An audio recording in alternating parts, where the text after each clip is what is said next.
అనుదిన అరుణోదయ స్తుతి కార్యక్రమంలో అనుదినము మాతో కలిసి దేవుణ్ణి స్తుతిస్తున్న ప్రియ సహోదరి సహోదరులందరికీ మన రక్షకుడు ప్రభువైన యేసుక్రీస్తు నామములో హృదయపూర్వక వందనాలు తెలియచేస్తూ ఉన్నాం. నేటి ఉదయకాలం మందు మన స్తుతి అంశం మిమ్మును శపించు వారిని దీవించుడి. లూకాసు వార్త 6వ అధ్యాయం 28వ వచనాన్ని చదువుకుందాం. మిమ్మును శపించు వారిని దీవించుడి, మిమ్మును బాధించు వారి కొరకు ప్రార్థన చేయుడి.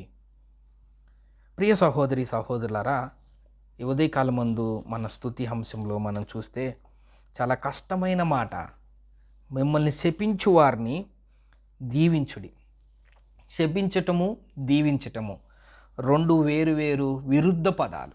యేసుప్రభు వారి ఈ లోకంలో ఉన్నప్పుడు ఆయన అనేక ఆజ్ఞలు, అనేక మాటలు నమ్ముకున్న విశ్వాసులకు ఆయన దయచేశాడు. మనం ఎలా ఉండాలో, మనం ఎలా జీవించాలో ఆయన స్పష్టంగా మనకి జ్ఞాపకం చేశాడు. అందులో ఒకటి, మిమ్మును శపించు వారిని దీవించుడి.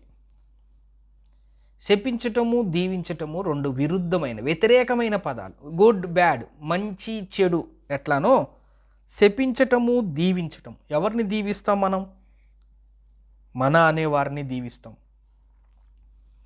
మన కుటుంబం వాళ్ళని దీవిస్తాం, మన స్నేహితులను దీవిస్తాం, మన శ్రేయోభిలాషులను దీవిస్తాం. దీవించడం అంటే వాళ్ళు ఉన్నతంగా ఉండాలని, వాళ్ళు అభివృద్ధి చెందాలని, వాళ్ళు సంతోషంగా ఉండాలని, వాళ్ళు దినదినాభివృద్ధి చెందాలని. ఇదే దీవెన అంటే. వాళ్ళ బాగోగులు, వాళ్ళ మంచి విషయాలు కోరుకొని వాళ్ళని ఆ విధంగా ఆశించటము, వాళ్ళకి ఆశీస్సులు అందజేయటం అనేది దీవించగా మనం చూస్తూ ఉన్నాం. దేవుడు మనల్ని కూడా దీవించాడు. అపాత్రులైన మనల్ని, పాపాత్ములైన మనల్ని, యోగ్యత లేని మనల్ని ఆయన జ్ఞాపకం చేసుకొని ఈ లోకానికి వచ్చి కలువరి శిలువలో తన ప్రాణాన్ని అర్పించి ఆయన తిరిగి లేచాడు. మనందరికీ నిత్య జీవాన్ని అనుగ్రహించాడు, ఉచితముగా నిత్య జీవాన్ని అనుగ్రహించాడు. అది మనకి దేవుడు ఇచ్చిన దీవెన. మనం కూడా ఈ లోకంలో అనేక మందిని దీవిస్తాం. మరి శపించటం అంటే మనకిష్టం లేని వారిని, మనకు నచ్చని వారిని, మనకు కోపమున్న వారిని మనం శపిస్తాం. వాళ్ళు అంటే శపిస్తాము అంటే మనము శపిస్తామని కాదు, లోకములో జరుగుతున్న ఆ భాషను మనం జ్ఞాపకం చేసుకుంటున్నాం. వాళ్ళు నాశనం అయిపోవాలని, వాళ్ళు పతనమైపోవాలని, వాళ్ళు నశించిపోవాలని, వాళ్ళు అభివృద్ధి చెందకూడదని, వీటినే శపించటం అంటారు. శపించటము దీవించటము. కానీ దేవుడు ఏం చెప్తున్నాడంటే, విశ్వాసులకు ఒక హెచ్చరిక భాగము, మిమ్మును శపించు వారిని మీరు దీవించండి. చాలా కష్టంతో కూడిన ఆజ్ఞ.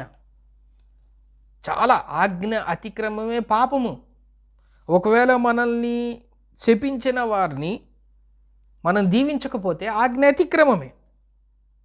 అందుకే దేవుడు అంటున్నాడు కదా, నీ సహోదరునితో నీకు ఒకవేళ విరోధ భావం ఉంటే నువ్వు ప్రభు సన్నిధిలోకి వెళ్ళినప్పుడు, ఆరాధనకి వెళ్ళినప్పుడు, ప్రభు బల్ల దగ్గరికి వెళ్ళినప్పుడు, ఆయన శరీరానికి సాదృశ్యంగా ఆ రొట్టెలో చేయి వేయక ముందు ఒకవేళ నీ సహోదరునితో నీకేమైనా విరోధ భావం కలిగి ఉంటే అప్పుడే ఆ బల్ల దగ్గర నుంచి లేచి వెళ్ళి ఆ సహోదరునితో సమాధానపడి వచ్చి ఆ బలలో పాలు పొందమని దేవుడు ఎంత స్పష్టంగా ఆయన జ్ఞాపకం చేశాడు. అందుకే చెప్తున్నాడు, మిమ్మును శపించేవారిని. అంటే ఎవరైతే మనల్ని శపిస్తారో, మనం శపించటం వేరు, మనల్ని ఎవరన్నా శపించటం వేరు. ఒకవేళ మనం శపించే వారిని అంటే అది వేరే విషయం. కానీ మనల్ని ఎవరైతే శపిస్తున్నారో, మనం నాశనం అయిపోవాలని, మనం పతనం అయిపోవాలని, మనం కీడు కలగాలని, మనం అనారోగ్యంగా ఉండాలని, మనం అభివృద్ధి చెందకూడదని, మనం పతనం అయిపోవాలని ఎవరైతే మనల్ని కోరుకుంటున్నారో దేవుడు వాళ్ళ గురించి వాళ్ళని దేవుడు దీవించమంటున్నాడు. ఇది కష్టంతో కూడిన ఆజ్ఞ అయినా మనం పాటించాలని దేవుడు కోరుకుంటున్నాడు. ఎందుకంటే యేసు ప్రభు వారు పడింది కూడా కష్టమే. మరి ఆయన కూడా శపించిన వారిని దీవించాడు కదా. తండ్రి, వీరేమి చేయుచున్నారో వీరు ఎరుగురు గనక వీరిని క్షమించమన్నాడు కదా. మరి అక్కడ కూడా శపించిన వారిని దీవించాడు కదా. ఏమని శపించారు? నిన్ను నువ్వు నిజంగా దేవుని కుమారుడు అయితే నిన్ను నువ్వు రక్షించుకో, నీకు శిలువద మరణం కలిగింది, ఆయన కొడాలతో కొట్టారు, అది శపించటమే. ముఖం మీద ఉమి వేశారు, అది ఆయన్ని శపించటమే. తల మీద ముండ్ల కిరీటం పెట్టారు, అది ఆయన్ని శపించటమే. చెంప వెంట్రుకలు పీకారు, అది ఆయన్ని శపించటమే. వస్త్రాలు తీసివేసి హేళన చేశారు, అది ఆయన్ని శపించటమే. సిలువను యెరూషలేము వీధుల గుండా మోసుకెళ్ళేట్టు చేశారు, అది ఆయన్ని శపించటమే. కాళ్ళల్లో చేతులతో మేకులకు ఆయన్ని బంధించారు, అది ఆయన్ని శపించటమే.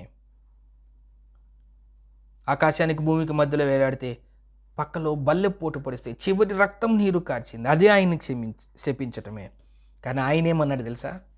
తన్ను శిక్షించిన వారిని, తన్ను బాధపరిచిన వారిని, తన్ను అవమానపరిచిన వారిని, ఒక రకంగా తన్ను శపించిన వారిని, తండ్రి వీరేం చేయుచున్నారో వీరెరుగురు గనుక వీరిని క్షమించుమా అన్నాడు. దీవించాడు, పాప క్షమాపణ అనుగ్రహించాడు. వాళ్ళు చేసిన తప్పుకి క్షమాపణ, అదొక దీవెన.